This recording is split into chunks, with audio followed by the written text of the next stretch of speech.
We're in Joshua chapter 9. If you want to go ahead and turn there, Joshua 9.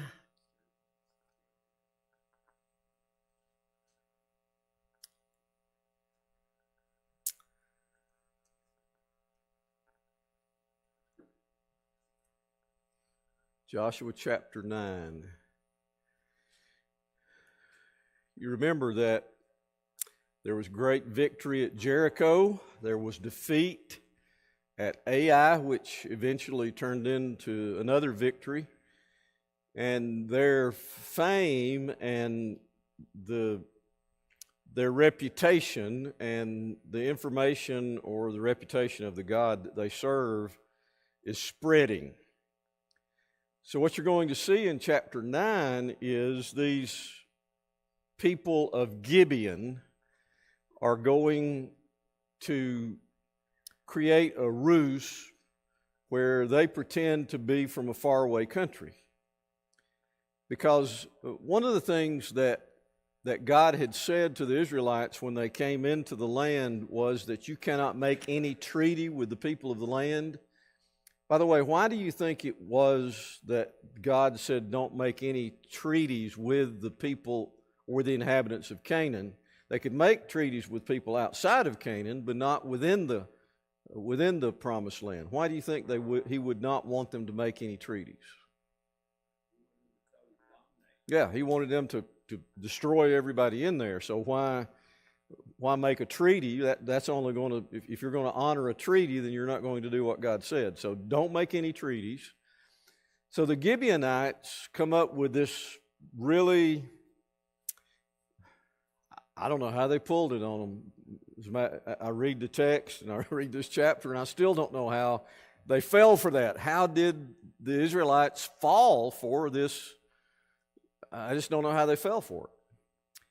But they dress in old clothes that make it look like they've been traveling a long distance, and they confess that they are from far away and they're fearful of what Israel might do, and would you make a treaty with us? Is kind of the bottom line of what takes place here in chapter 9. And they do. They make a treaty. And so now you've got inhabitants of Canaan fighting alongside the Israelites. And it becomes quite a difficult situation. So you find in verses 1 through 13 this elaborate plan of the Gibeonites. And all of that really goes all the way through chapter 9. So let's just kind of pick up some highlights in chapter 9, give you an idea of what's going on, because this is a significant chapter. It's a very significant part of how things are going to flow, even when you get into chapter 10. Verse 1 of chapter 9. As soon as all the kings who were beyond the Jordan in the hill country and in the lowland, all along the coast of the great sea toward Lebanon, the Hittites, the Amorites, the Canaanites, the Perizzites, the Hivites, the Jebusites, heard of this, they gathered together as one to fight against Joshua and Israel. But when the inhabitants of Gibeon heard that what Joshua had done in Jericho and Ai, they on their part acted with cunning and went and made ready provisions and took worn-out sacks for their donkeys and wineskins, worn out and torn and mended. It sounds like they had a stock of old clothes just kind of lying around somewhere. Maybe they're, never mind, I thought they were saying maybe they're actors, but they've got all of these, because they evidently are pretty good actors. All their provisions were dry and crumbly. I mean, they're making this thing look realistic, aren't they? Verse 6, they went to Joshua in the camp at Gilgal and said to him and to the men of Israel, "We've come from a distant country, so now make a covenant with us." But the men of Israel said to the Hivites, these would be Gibeonites also, "Perhaps you live among us, then how can we make a covenant with you?"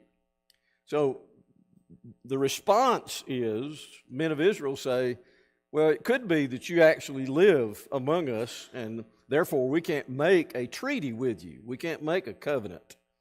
And so they chirped back pretty quickly, and they said to Joshua, we're your servants. And Joshua said to them, who are you and where you come from? They said, from a very distant country, your servants have come because of the name of the Lord your God, for we've heard a report of him and all that he did in Egypt. They're really laying this on heavy, aren't they? They're really doing a good job of portraying themselves as being from outside of Canaan. We've heard the report of him and all that he did in Egypt and all that he did to the two kings of the Amorites who are beyond the Jordan, to Sihon, king of Heshbon, and to Og, king of Bashan, who lived in Ashtaroth. So our elders and all the inhabitants of our country said to us, take provisions in your hand for the journey and go to meet them and say to them, we are your servants. Come now, make a covenant with us. Here's our bread. It's still warm when we took it from our houses as food for our journey on the day we set out to come to you. But now, behold, it's dry and crumbly. So they're showing proof. Look at our bread. It's old. It's crumbly. These wineskins were new when we filled them, and behold, they have burst, and these garments and sandals of ours are worn out from this very long journey. So the men took some of their provisions, but did not ask counsel from the Lord. And Joshua made peace with them and made a covenant with them to let them live, and the leaders of the congregation swore to them.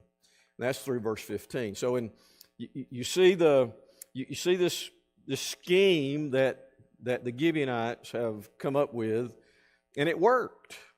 They really acted it out and portrayed themselves as being from a country that was far, far away.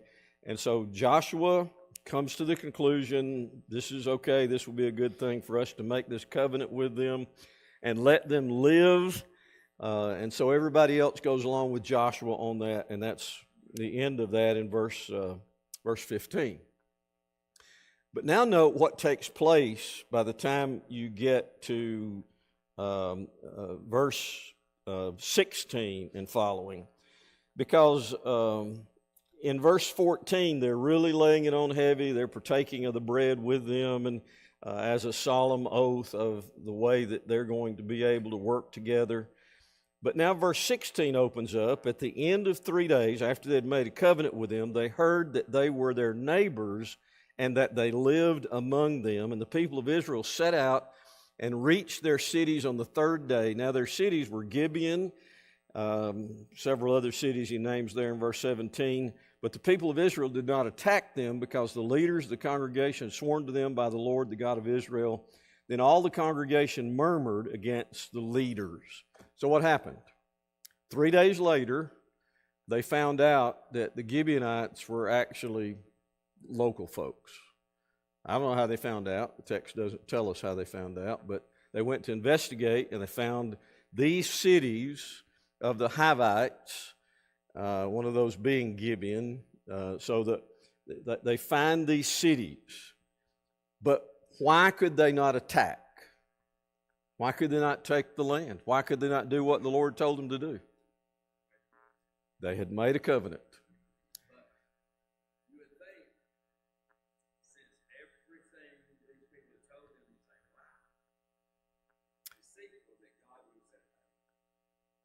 You think that would negate the covenant? You would, wouldn't you? You would. Our mind really, and I guess legal ease would be the very same thing. If you misrepresent something, if it's an object and we go into an agreement and an object is not as you appear or as you made it out to be, then that negates the agreement that we've made. So, yes, you would think that. Go ahead.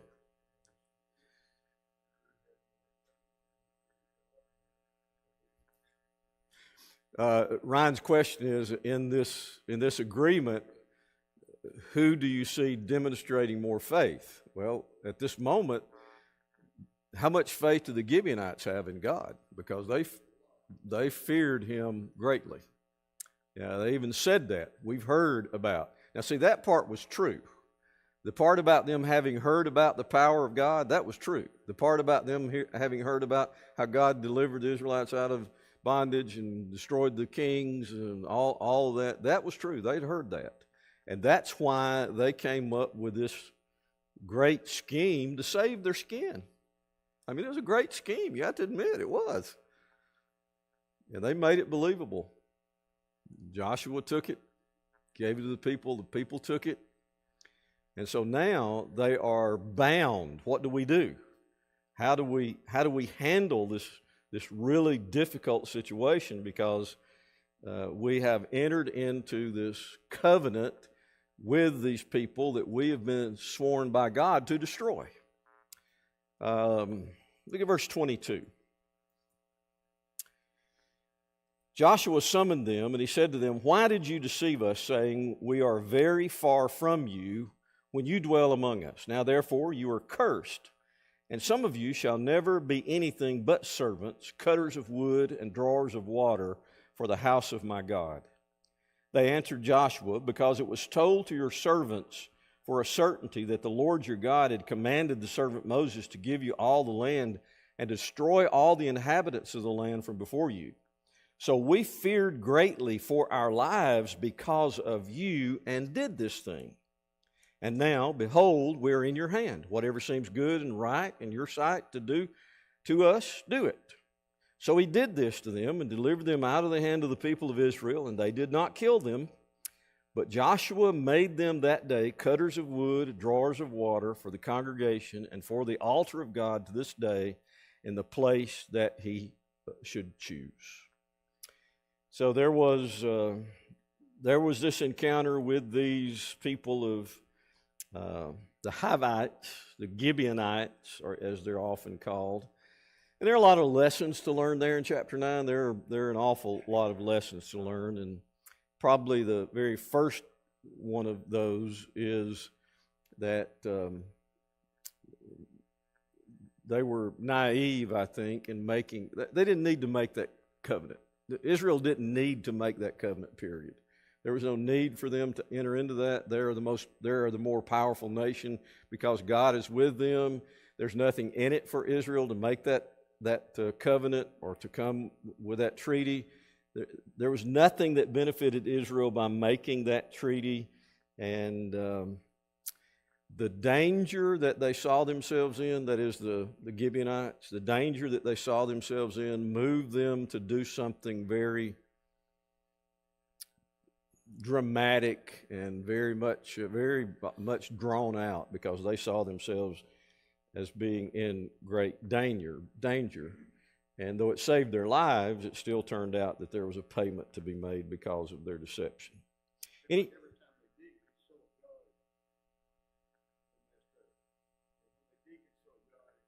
Yeah. As it was mentioned last week about when they attacked Ai, and there's some hint to the idea that one of the reasons that they were unsuccessful, even if Achan had not done what he did, would they have been successful? Some believe that they would not have because they didn't consult God before that battle. But I don't know about that one. But yes, you're right. I think they didn't. As the leader of the nation, maybe Joshua needed to hit his knees about right there and say, "God, I'm not sure what I need to do. These people appear to be truthful." I think all that would have happened there would have been a clap of thunder, and he would have said, "I told you already what to do." Any other application that you can see from this section, chapter 13?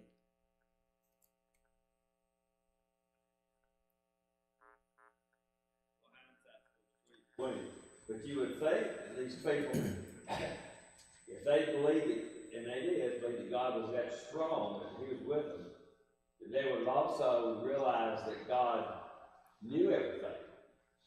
And so they better not come in their life. Right. That's just going to make it worse off. But I'm sure they didn't go that far. They weren't thinking about anything like saving it. Let's just save our skin right now. Mm-hmm. You know, and this God, he probably doesn't really we can hide from him. Yeah, he probably really doesn't know what's going on. Yeah, that's a good point, that if they really believed that God was what they had seen or heard about him, they should have known that they couldn't pull the wool over his eyes, that they were still going to get what was coming. But if they went to all of that trouble, I'm not sure why they didn't just move out. I mean, just move out of the country. Then you would avoid the total annihilation for sure. At that point, to destroy Gideon? No, not at that point. He just told them to drive everybody out, just Yeah. destroy everybody. Yeah. So, they had time to, like you say, time to pack up that boat and get out of town. Mm-hmm.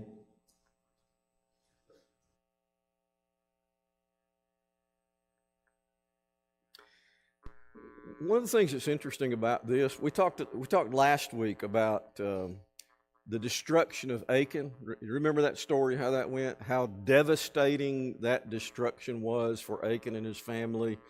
Just total annihilation of Achan's family, of his descendants. And so we look at that as being this judgment of God that came upon him for disobedience. And I mentioned that God doesn't react that way in every situation. You would expect that God's wrath would be poured out on somebody that was such a liar like this, who really was so determined to save themselves that they would create this big lie. It wasn't just they walked up to him and said, "Hey, we're from another country." They went to all this trouble to deceive and created this great lie. And yet, what you find is a people who didn't deserve to live, who lived. You see a redemptive story here in Joshua chapter 9 that seems so unusual and so out of place in a book where God said, go out and kill and destroy and don't leave anything and all of that. And then all of a sudden you have these lying, cheating, thieving, no good for nothing Gibeonites, and they come in there and they deceive and they get the good graces of the Israelite people and Joshua. And you have God's redemptive power at work. Isn't that amazing? It's fascinating to me that it's right here. Right in the middle of all of this destruction, and we got to go to war and destroy this city. You have this story of grace, of redemption, and that's one of the things that we've already brought up. They deserved to die. There was already a mark on them that said, you're not going to live very much longer. They knew that. They saw that. So they're coming up with this conniving plan, and you think that God would respond with, hey, they deceived you, go ahead and wipe them out right where they stand. Or maybe even God would, like he did with Achan, he'd bring fire down on them because they deceived his people. No, he didn't do that. He let them live, and he also let them live alongside his people. Sorry? Yeah. To me, that's fascinating that you have this redemptive story, a story of grace right here in this story that's all about war and blood and destruction and death and all of that. All right, anything else you see?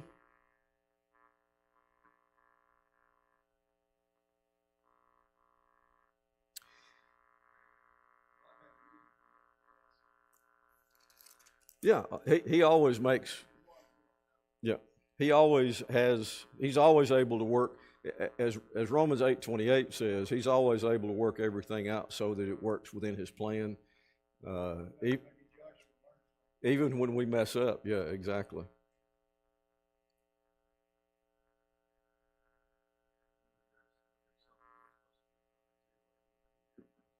Oh, sure, yeah. And that's why I'm looking at this idea of application. I see God's grace. I see this redemptive story. I see Joshua not doing his homework and finding out who these people really are, not consulting God, all of those things. I see them doing, maybe if Joshua had just said, let's sleep on it one night and let me have a time of prayer, maybe everything would have been different. But again, it still turned out where God could put this story of grace right there in chapter 9 in the book of Joshua.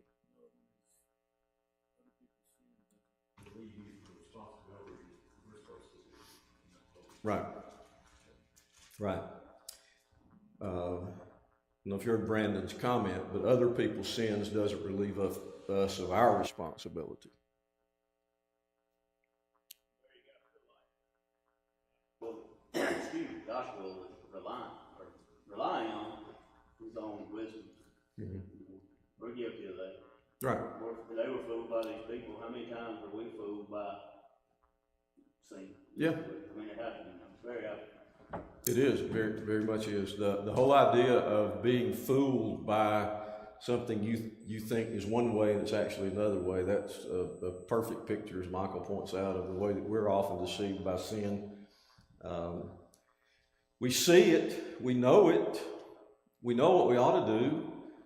We ought to flee temptation. We ought to run from the opportunity that's before us to accept this sinful moment, but we don't. And I think sometimes our reasoning is, well, it won't happen to me like it did others.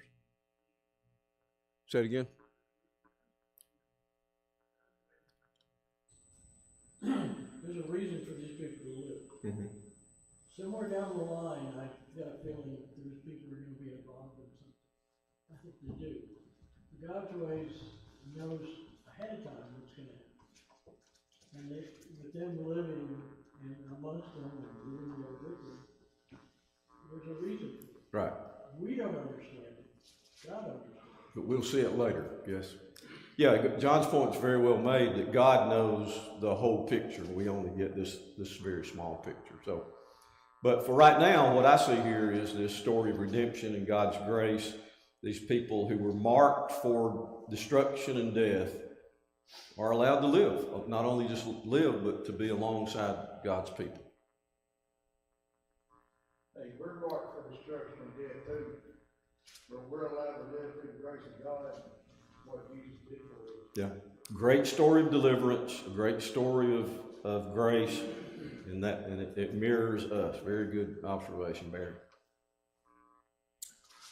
All right, look at chapter 10. In chapter 10 through 12, actually, you remember that one of the things I said was that to me, one of the big themes of the book of Joshua is faith.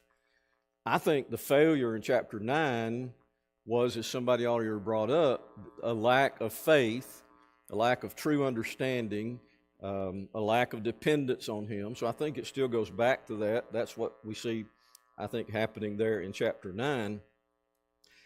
So what we find here in chapters 10 through 12 is Joshua is able to put his faith in God and win the battle.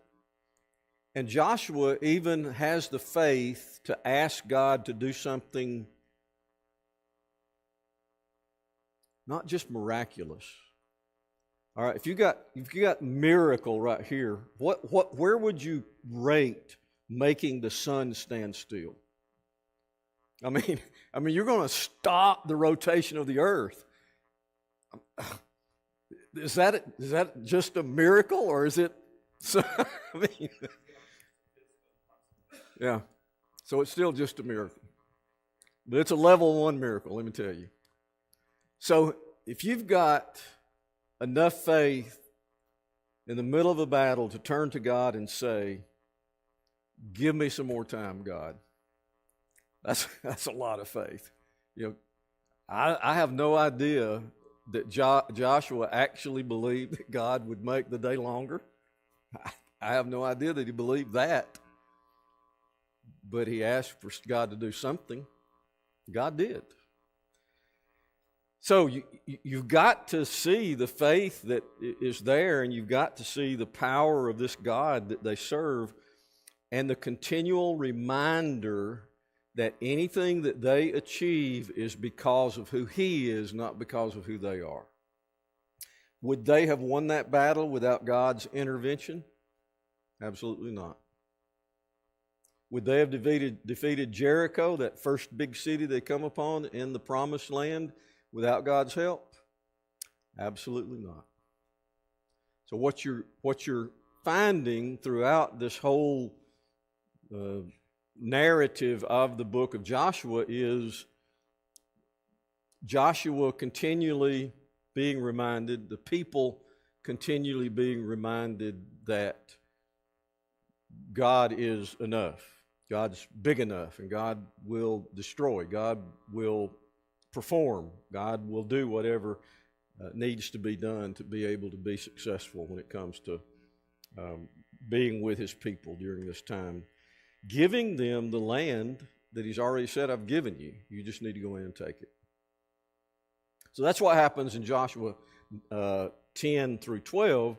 You have the great story of the battle where the sun stands still, and it continues to be one of those great Old Testament stories that produces faith and continues to help us to see who God really is. So let's read chapter 10, I guess through about verse 11, just to begin with. As soon as Adonai-Zedek, king of Jerusalem, heard how Joshua had captured Ai and had devoted it to destruction, doing to Ai and its king as he had done to Jericho and its king, and how the inhabitants of Gibeon had made peace with Israel and were among them, he feared greatly because Gibeon was a great city, like one of the royal cities, and because it was greater than Ai, and all its men were warriors. So Adonai-Zedek, king of Jerusalem, sent to Hoham, king of Hebron, to Piram, king of Jarmuth, to Japhiah, king of Lachish, and to Dibber, king of Eglon, saying, Come up to me and help me, and let us strike Gibeon, for it has made peace with Joshua and with the people of Israel. Then the 5 kings of the Amorites, the king of Jerusalem, the king of Hebron, the king of Jarmuth, the king of Lachish, the king of Eglon, gathered their forces and went up with all their armies and encamped against Gibeon and made war against it. And the men of Gibeon sent to Joshua at the camp in Gilgal, saying, Do not relax your hand from your servants. Come up to us quickly and save us and help us, for all the kings of the Amorites who dwell in the hill country are gathered against us. So Joshua went up from Gilgal, he and all his people of war with him, and all the mighty men of valor. And the Lord said to Joshua, Do not fear them, for I have given them into your hands. Not a man of them shall stand before you. So Joshua came upon them suddenly, having marched up all night from Gilgal, and the Lord threw them into a panic before Israel, who struck them with a great blow at Gibeon, and chased them by the way of the ascent of Beth-horon, and struck them as far as Azekah and Makkedah. And as they fled before Israel while they were going down the ascent of Beth-horon, the Lord threw down large stones from heaven on them as far as Azekah, and they died. There were more who died because of the hailstones than the sons of Israel killed with the sword. At that time, Joshua spoke to the Lord in the day when the Lord gave the Amorites over to the sons of Israel, and he said in the sight of Israel, Sun, stand still at Gibeon, and moon in the valley of Ajalon. And the sun stood still, and the moon stopped until the nation took vengeance on their enemies. All right, let's stop right there. That's actually going through 13. But are you shocked? Or maybe are you a little surprised? Or are you not surprised at all, maybe, that God tells Joshua, go defend the Gibeonites? We started out with Dale's first comment, I think, about, well, the covenant should have been negated because they lied. Well, now God has made a place for them alongside the Israelites, and now they're being attacked by these 5 kings, these 5 nations, these 5 armies, and God says, Joshua, go defend the Gibeonites.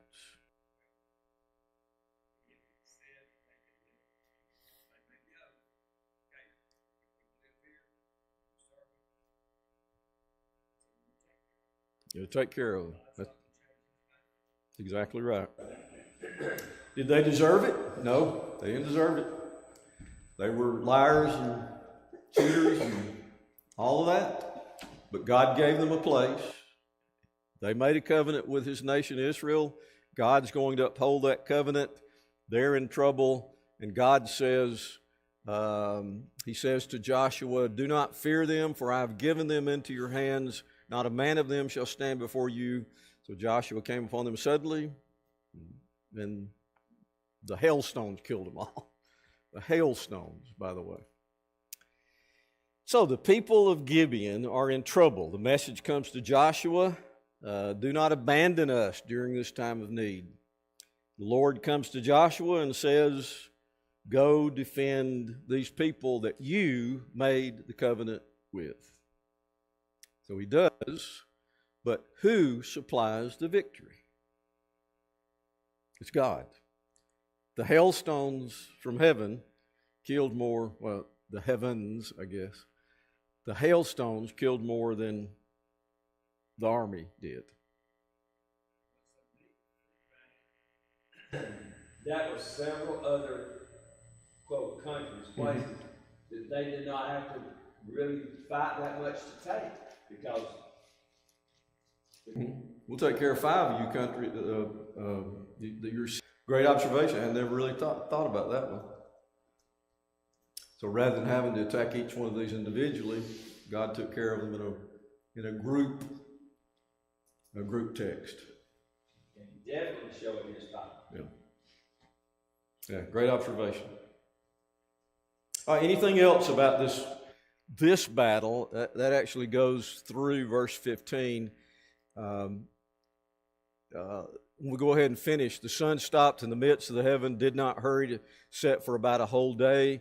There's been no day like it before since, when the Lord heeded the voice of man, for the Lord fought for Israel.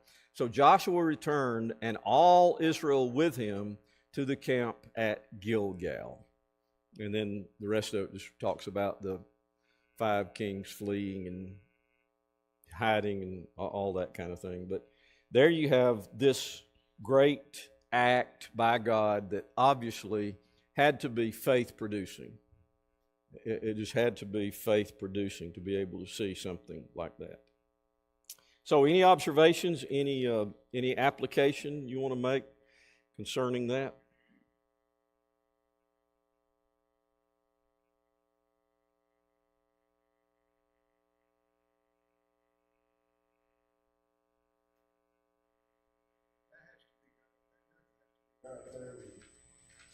Who was it asked for it not to rain on a certain city or something, and it was 3 years before it rained, and he said, yeah, let it rain, you gotta let it rain, and it had to be up there to stopping the earth from turning. Right, yeah.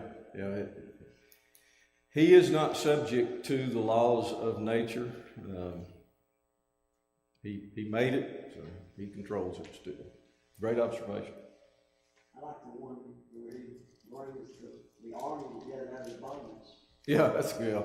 Yeah, Ezekiel gives us that picture for sure. Really, so this was the conquest of northern. Dale brought up the fact of that idea. This was a conquest of northern Israel, southern Canaan, southern group. And so when you get to chapter 11, you're going to have the conquest of the northern part of Israel. You're going to have that conquest that is going to be described in chapter 11, actually all the way through that chapter, and also in chapter 12, talking about the northern part of Canaan being taken. Look at a couple of things in chapter 11, I think, that would be significant when it comes to talking about how Israel is responding to the things that God does. Look chapter 11. Let's skip down to verse 4. The battle's going on, talks about these kings. Verse 4. They came out with all their troops, a great horde in number, like the sand that is on the seashore, with very many. And these kings joined their forces and came and encamped together at the waters of Merom.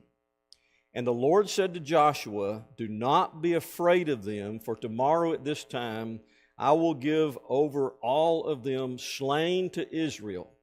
You shall hamstring. Yeah, that sounded like quite a job, but yeah, they're going to hamstring the horses and burn the chariots. God, as you stand there in